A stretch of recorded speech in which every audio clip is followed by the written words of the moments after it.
అయితే ఇంకోటి ఈ మధ్యల చాలా వరకు మనం చూస్తుంటే అబ్బాయిల పెళ్ళిళ్ళు కావట్లేదు. 30 ఏళ్ళు, 35 ఏళ్ళు, 40 ఏళ్ళైనా గానీ పెళ్ళిళ్ళు కావట్లేదు. దీనికి ప్రధాన కారణం ఏంటి? తల్లిదండ్రులకున్న అత్యాశలు. అంటే ఇంతకు ముందులా ఎలా ఉండేదంటే 30 ఏళ్ల క్రితం, 35 ఏళ్ల క్రితం అబ్బాయి ఎటువంటి వాడైనా గాని, వాడు ఎదవ గాని, సన్నాసి గాని, తాగుబోతోడు గాని, తిరిగిపోతాడు గాని, పెళ్ళాం పిల్లల్ని పట్టించుకున్నోడు గాని వాడికిచ్చి పెళ్లి చేసేసి బయటికి పంపించేసేవాళ్ళు.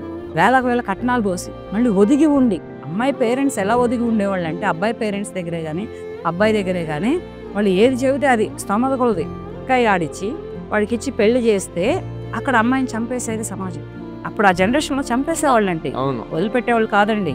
అమ్మాయి అంటేనే అదొక చీడ పురుగును చూసినట్టు చూసేవాళ్ళు. ఒక అదేంటది గొంగళ పురుగు ఒంటి మీద పడితే ఎంత అసహించుకునేవాళ్ళమో అంత అసహించుకునేది ఆ అత్త. మామగారు ఏమనేవాడు కాదు, ఆడపడుచులు మరుదులు ఏమనేవాళ్ళు కాదు, భర్త. ఈ ఆడపడుచులు భర్తలు మరుదులు వదిలేసేస్తే భర్త అత్త మామూలు ఈ రకంగా ఆడదాన్ని హింసించేవాళ్ళు.